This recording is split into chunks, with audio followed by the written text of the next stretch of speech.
Oratda o'tiribsiz. Oling qiling, shirin bo'lsa yalab ham qo'yasiz uni qo'llariga tekkan joylar. Qoshiqni olding. Qoshiqding. Endi o'zingizni ahli jamoat namozxonlaringiz bilan kirsangiz, marhamat, o'zingiz yonma-yon namoz o'qitasiz, tahoratini bilasiz. Osh olishasiz. Keyin kim biladi u qanday odam? Ko'p katta odamlar hojatxonalarda gaplashishadi. Bizni hech qaysi dunyoda yo'q hojatxonalar bizda bordi, hozir buzilib ketdi. Xayriyat. Davoli ham yo'q edi-ya, davoli ham bunday pana qilib qo'yadigani ya. Otasi kirib ketdimi, ketidan o'g'li kiradimi, nevarasimi, tanishimi?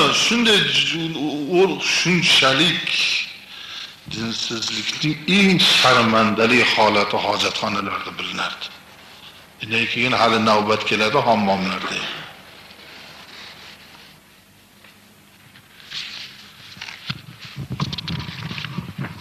Janob Muhammad Mustafa sallallohu alayhi vasallam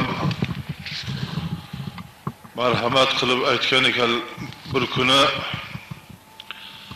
buni Ibn Abbos radhiyallohu anhu aytadilar, ketgan. Hech qachon saqlanmaydi. Gap nimada? Nimaga Allohim shu bovliga kiyimiga sachratganligi uchun buni qabrda azoblayapti? Nimaga? Chaqimchini tushunasiz, u gap sotib, gap toshib yurib, ikkita odamni urishtiryapti. Ha bu shun bilan tengmi deyish mumkin. Befarosatligiga, vijdonini, insofini yo'qligiga, o'qigan namozini hurmat qilmaganiga, o'qigan namoziga o'zi ishonmaganligiga kelib iymonini yo'qligiga isbot bo'ladi.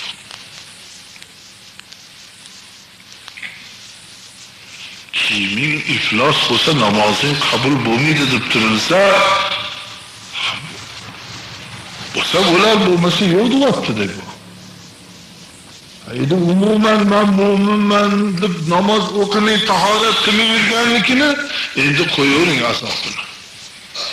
Tavba qilsa Alloh albatta kechiradi. Tavba qilmay shu fel bilan ketgandan keyin ana shunday azobda bo'lib qolinar ekan. Mana bu hadis ham shuni nimasi?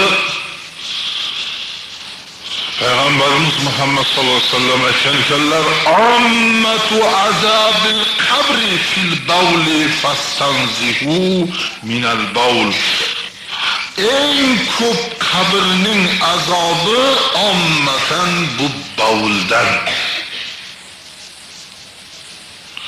Fastanzihu minal bawl.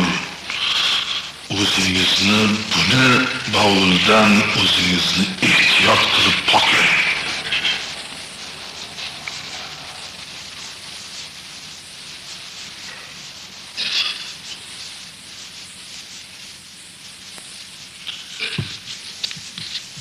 Albatta buni inson insonligiga boradi-ku, ba'zida shoshilib qolinadi-ku deyiladi. To'g'ri. Lekin shu narsalarni tang holatigacha olib kelmaydi. Shoshilib qolmasdan oldin yo'lini olib yurish kerak. Toza shoshilish bo'lib qolganda unda shoshilib qolinadi. Shuning uchun o'rta holda juda tahoratini qilishga erinaman demasdan hojati vaqtida ravon qilib turish kerak. Shunda odam shoshilib qolmaydi.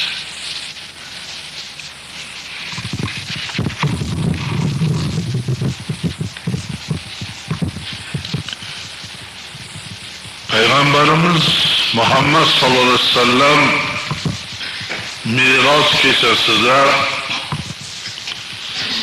eng qattiq azoblanayotganlardan birini ko'rdilarki, u o'tlik tobut ichida yotib, irib, kuyib, yana butun bo'lib, yana irib, yana butun bo'lyapti. Bittasi ichak savog'ini chiqazib, yeb, yana ichak savog'ini qornini yorib, yana chiqazib, yana bitib, mana shunday bir azobda bo'lyapti. Shunda Peygamberimiz bu holdan, bu qanday gunohkor edikin, bu darajada azobda bo'lyapti deganda,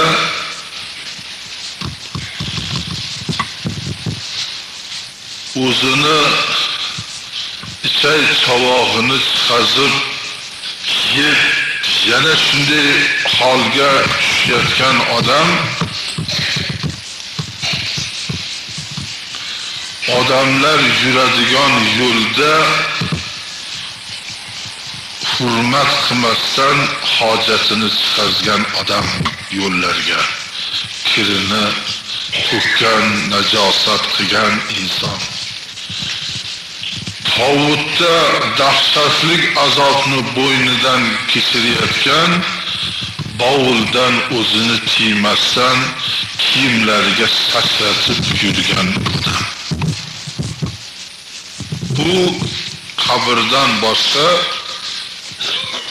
dozaqdagi bo'ladigan azob. Peygamberimiz Muhammed Mustafa sallallahu aleyhi ve sellem aytgan ekanlar, yana ittaqul bawla fa innahu awwalu ma yuhasabu bihil abdu fil qabri. Qo'rqing, bavuldan eng birinchi bo'ladigan azob va qabr shu to'g'risida bo'ladi.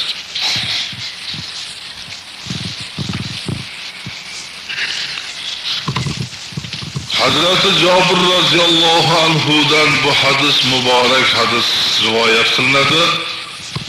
Peygamberimiz Muhammed Mustafa sallallahu aleyhi ve sellem aytgan ekanlar: "Men kana yu'minu billahi vel yawmil akhir fala yadkhulul hammama illa bimi'zarin. Ve men kana yu'minu billahi vel yawmil akhir فَلَا يُدْخِلْ حَلِيلَتَهُ الْحَمَّامَ."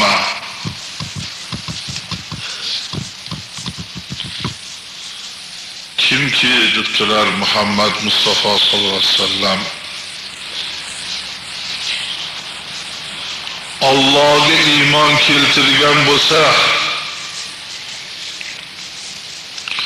oxiratga ishongan bo'lsa, bu hadis birodarlar, ben bir osmonda olib gapirmayapman. Hadis bo'lganda ham buni isnodini sahih debdi.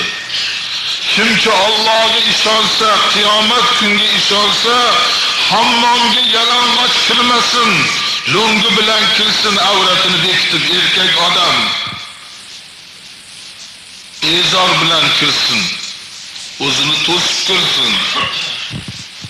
Kimki Allohga iymon keltirgan bo'lsa, qiyomat kunga ishongan bo'lsa, xotinini hammomga kirgizmasin.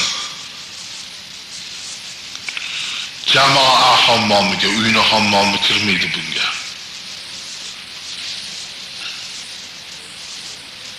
Muhtaram birodarlar, erkak kishini bezor bilan, lungi bilan hammomda bo'lishligi,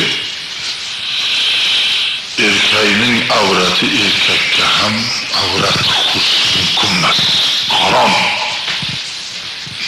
Harom. Buni eshitib bilib oling. O'zingizdagi erkak bo'lsa ham tizzadan yuqorisini ko'rsatsangiz gunohkor bo'lasiz. tizzadan yuqorisiga erkak kishiga ham qarab bo'lmaydi. Mumkin emas. Ayolingizni esa hammomga umuman kirgizmasin deyapti payg'ambarimiz Muhammad sallallohu alayhi vasallam. Birinchidan 70% yuqumli kasalliklar o'shatdan. Hozirgi aynigan zamonada iflos ishlarini ba'zilar o'sha joyda qiladi. O'sha joylar o'ynashlar uchrashadigan joyi ham qo'lingan. Nima kerak sizga o'tga borishligingizni yoki halol juftda halolingizni yuborishingizni? Buning negizida hozirgi kunda hammomda bo'layotgan qiliqlarni oldini olib Muhammad sallallohu alayhi vasallam 14 asr qaytarganlara Makkada hammom bo'lmagan Madinada issiq joyda keyin borib bu hammomlar qurilib, bu hammomlarda nima ishlar o'tadi buni Allohning o'zi biladi. Undan o'zingiz uyingizdagi hammomchangizda cho'milovingizga kirib bosib ketmaydi, qo'rqmang. So'l qilib qo'ysangiz.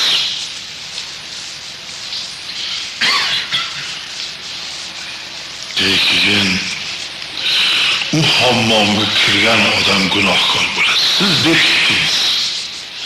Boshqasi turibdi-da oldingizda, bu yoqqa qaraysiz, bu yoqqa qaraysiz. Boshimizdan o'tdi ko'p ishlar. Biz shunday bir dahriy zamonda dinsiz mamlakatda yashadik. Bu narsalar niyati bo'lmay qoldi. Ota bola hammomga kirishdi. Ota bola hammomga kirishdi o'g'li bilan.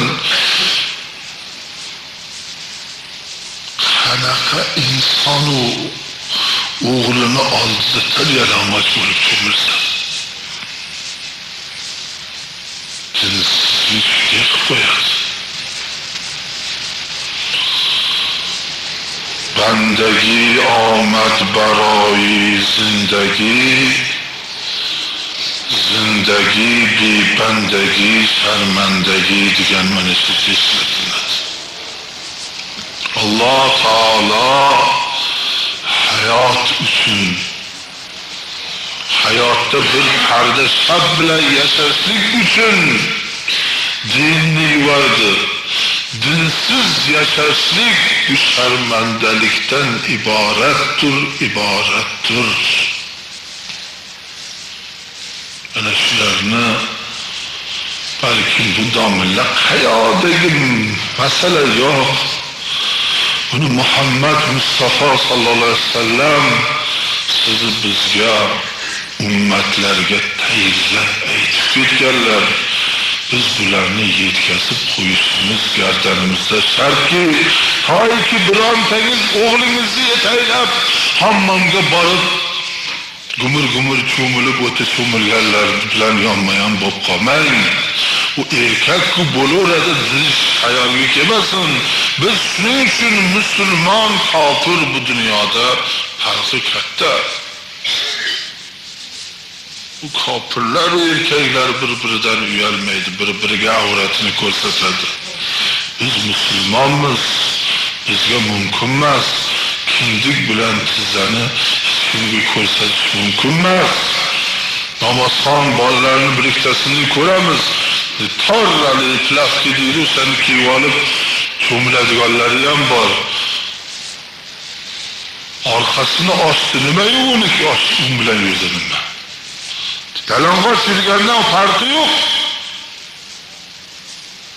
Uzun ishda oqshom kiyganlarning ustidan masxara qildik, kuldik biz.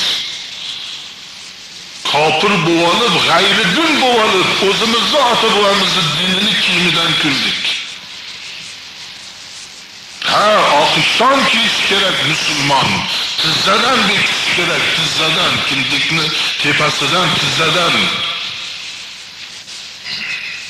Kalta tursuk plafki biz musulmonga emas, u kiyim emas u. Uni kiymaydi musulmon. Sonim bor-u, ikkita joyni bekitib olgan bilan avratni bekitgan hisoblanmaydi. Endi to'g'rilash zamonasi, birodarlar. Hadis sarvari olami so'zlar.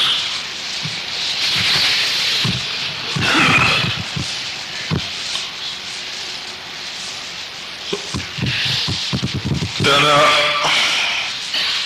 Oysha onamiz marhamat qilib aytibdilarki, sami'tu Rasululloh sallallohu alayhi vasallam yaqul al-hammamu haramun ala nisa'i ummati. Haza hadisun sahihul isnadi. İsnadı sahih hadis bu. Zayıflardan emas. Ummatimni ayallariga ko'chadagi hammomlarga borish harom degan ekanlar.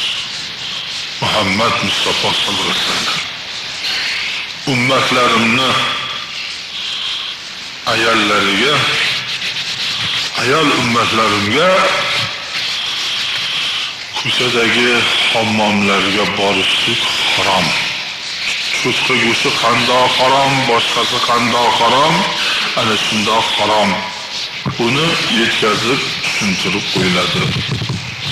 Bu bizning so'zimiz emas, Payg'ambarimiz Muhammad Mustafa sallallohu alayhi vasallamning so'zlari.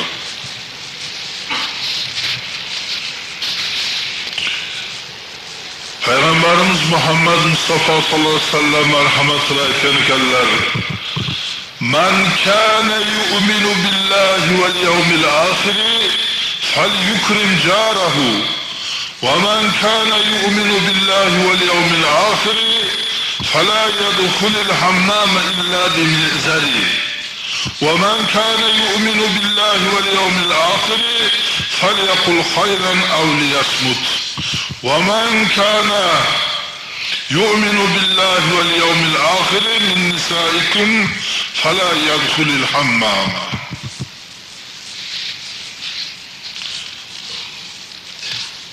Peygamberimiz sallallahu aleyhi ve sellem aytdilar: "Kimki Allohga iymon keltirgan bo'lsa va oxiratga ishongan bo'lsa, qo'shnisini hurmat qilsin. Kimki Allohga ishonsa, qiyomat kunga ishonsa, hammomga e'zosiz tushmasin, lo'ngisiz tushmasin. Lo'ngi bilan tushadigan bo'lsa. Kimki Allohga iymon keltirgan bo'lsa, qiyomatga ishongan bo'lsa, yaxshi so'zni gapirsin, bilmasa jim tursin, eshitsin. Jim tur.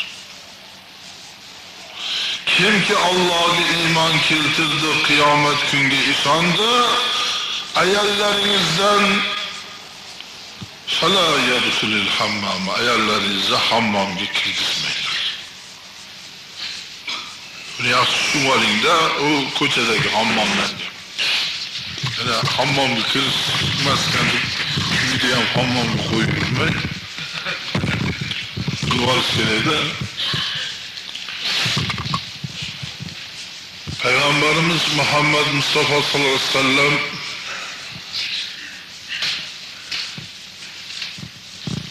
mana buni ham marhamat qilib aytgan ekanlar: "Man kana yu'minu billahi wal yawmil akhir fala yaqudanna ala ma'idatin yudaru 'alayha al-khamr." ومن كان يؤمن بالله واليوم الآخر فلا يدخل الحمام إلا بإزار ومن كان يؤمن بالله واليوم الآخر فلا يدخل حليلته الحمام. Kimki Allah'a ishonsa, qiyomatga iymon keltirgan bo'lsa, aroq qo'yilgan dasturxonda o'tirmasin.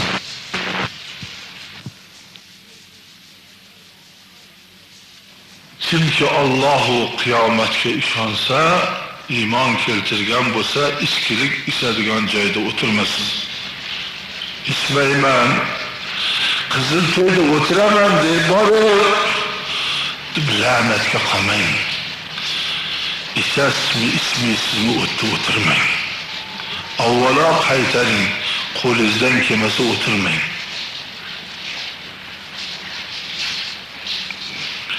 Bir kun o'tirasiz tiyib, ikkinchi kuni qo'shilib qolganingizni bilmay qolasiz. Nimaga hammomlardan qaytarilayotganiga yana aytaman. Kirlar toza bo'lgani bilan inson u hammomlardan boshqa har xil kasalliklarni yuqtirib keladi. Teri kasalliklarining ko'pi insonni avrat qo'yilgan joylari eng nozik, tez o'zi bir kasallik o'ziga yuqtiradigan joylar. U har xil inson kiradi etga. Ayniqsa hozir bizning zamonamizda ming bir xil ishlarni qilib, ming bir xil kasalliklarga giriftor bo'lganlar bo'ladi. O'shalarni ba'zi bir xil kasalliklari mani ummatlarimga yuqib qolmasin. Ayniqsa ayollar nozik bo'ladi. Shu ayollarga shunday bir kasalliklar yoki o'shatda bir-birini mana birodarlar, Alloh o'zi saqlasin bunday ishlardan. Bizni ahli islom diyorida ayolga uylanishlar bo'lmagan. Lekin xristian dinida, katoliklarda ayolga uylanyapti hozir ham. Lezbiyanka deydi bularni. Ayolga uylanadi. Mana shunday hammomlarda topishadi bular. Buni bizning dinimiz, halol pok dinimiz shu narsalardan nafrat qilib tashqariga nima qiladi? Lutiylik deydi. Besaqol bozlikni 80% hammomlarda bo'ladi. Erkaklar beringi tushgan joyda. Butun bo'lmag'in ishlar bo'ladi. Shuning uchun uyingizda to'g'ri qo'ya qolavering. Shu ayollarga harom bo'lganiki, ayollar ham bir-biriniga shunday bir holatlar paydo qilib qolmasin deyiladi. Payg'ambarimiz sollallohu alayhi vasallam aytganlar: erini uyidan boshqa joyda kiyimini yechgan ayol Allohning la'natiga qoladi. Erining uyidan boshqa joyda yechingan ayol umumanki hayodan, iffatdan, or-nomusdan o'zini yo'qotib qo'yar ekan, beti qatib ketar ekan.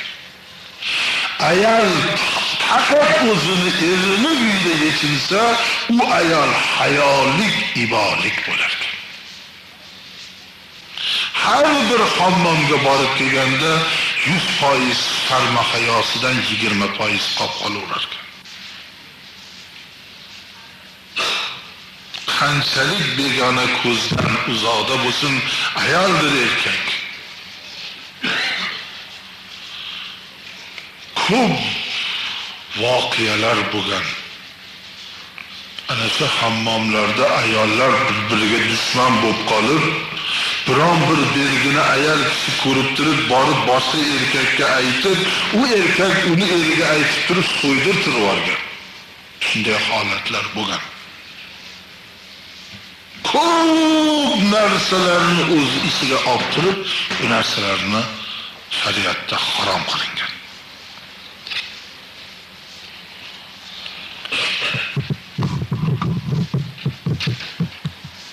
İbn Abbas radıyallahu anhudan rivayet qilinadi bu hadis kişiler aytdilar: "Hala men kana yu'minu billahi vel yevmil ahir فليدخل الحمام ومن كان يؤمن بالله واليوم الآخر فلا يدخل حليلته الحمام من كان يؤمن بالله واليوم الآخر فلا يشرب الخمر من كان يؤمن بالله واليوم الآخر فلا يجلس على مائدة يشرب عليها الخمر من كان يؤمن بالله واليوم الآخر فليخلون بامرأة ليس بينه وبينها محرم. Kimki Allohga iymon keltirgan bo'lsa va qiyomatga ishongan bo'lsa, xamir ichmasin. Kimki oxiratga ishonsa va qiyomatga iymon keltirgan bo'lsa, Allohga ishonsa va qiyomatga ishonsa, shu xamir ya'ni aroq ichiladigan joyda o'tirmasin. Va kimki Allohga-yu qiyomatga ishonsa, nomahram bilan yolg'iz bir uyda o'tirmasin, bir joyda bo'lmasin yolg'iz. Nomahramdir. Nikoh ravo bo'ladiganini aytadi.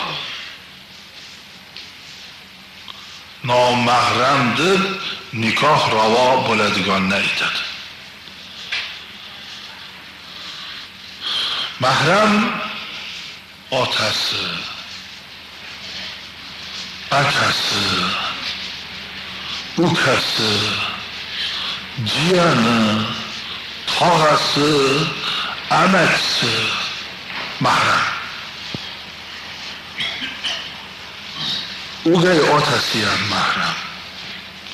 Nomahram o'sha tog'alarni o'g'li, amakilarni o'g'li, nikoh ravoda ularga. Qo'ni qo'shnilarini, aka-ukalari, qo'ni qo'shni boshqa oshna og'aynilar bilan nomahram. Ana shular bilan holi bo'lib o'tirtirg'izib qo'ymasin ham, o'zi ham shunday joyda bo'lsa o'tirmasin. Mumkin emas.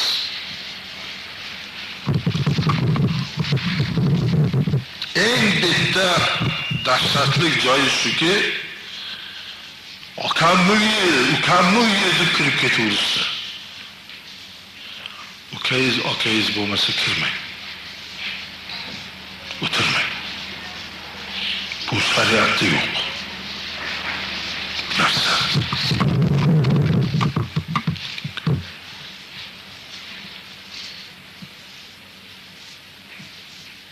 Mana bu hadis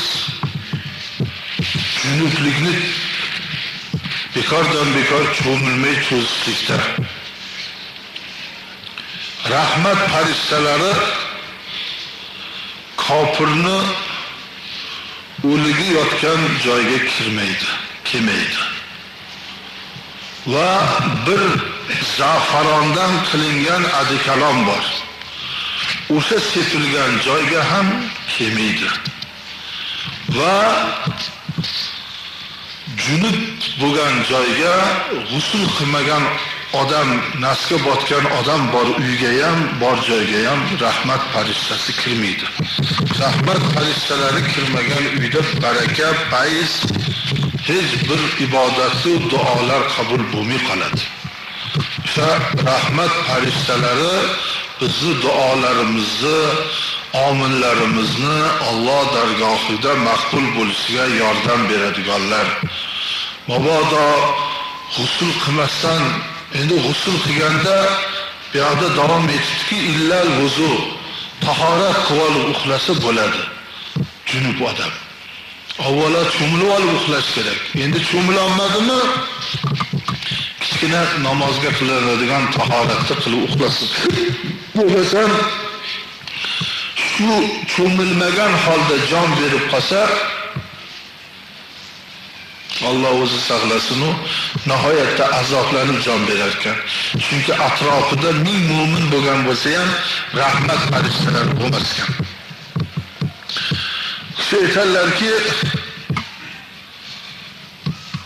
zafarondan qilinadigan bir xushbo'y duhi bor ekan, adikalon.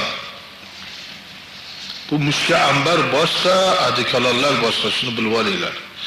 Shu adikalonni sepib payg'ambarimiz oldilariga kelib assalomu alaykum degan ekanlar. Payg'ambarimiz Muhammad sallallohu alayhi vasallam va alaykum assalom debdilar. Hidini yo'qotib ketibdilar. Unga spirt qo'shiladigan narsa. O'sha zafaronga ham kuchli bir sharobni aralashtirishar ekanki, hidi ko'proq, o'tkirroq bo'lib tursin. Shuning uchun salomiga alik olmadilar payg'ambarimiz Muhammad sallallohu alayhi vasallam. Borib yuvib tozalab kelganimdan keyin aytdilar, dedilar payg'ambarimiz Muhammad Mustafa sallallohu alayhi vasallam, malaikalar kofirning janozasiga kelmaydi. Malaikalar o'tkir zafarondan qilingan atirlar, duxiylar sepgan joyga kelmaydi. Malaikalar g'usuldan toza bo'lib cho'milib yotmagan, g'usul qilmagan odam bor uyga kirmaydi. Mabodo uyqusi kelib qolsa, erinsa yo yegisi kelib qolsa, kichkina tahoratni qilsin-da, kichkina tahoratni qilib uxlasa yo taom yesa bo'ladi, to namozni vaqtigacha dedilar. Birodarlar, mana ko'p yillar biz atir deb sepib kelgan narsalar bu teskari narsalar. Mana hozir Allohga shukr mushka ambarlar sotilyapti. Makkadan borib olib kelinyapti, Madinalardan, musulmon mamlakatlaridan. Endi biz yig'ishtiraylik hali spirt qo'shilgan narsalarni kiyimimizga sepishlikdan va o'zimizga sepishlikdan. Endi Xudo o'zi alinday xushbo'y hidlarni berib qo'yibdi. O'shalarni nima qilaylik? Bu ham farishtalarni kelmasligiga shunday bir raddiya narsa ekan.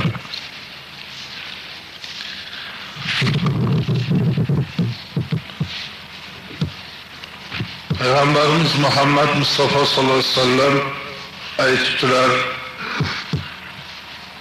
3 xil toifa insonga ham farishta kelmaydi. Birinchisi junub odamni farishtasi bo'lmaydi, ikkinchisi mast odamni, uchinchisi o'sha zafarondan qilingan hidli narsani o'ziga sepib olgan odamga ham yaqin bo'lmaydi degan ekanlar.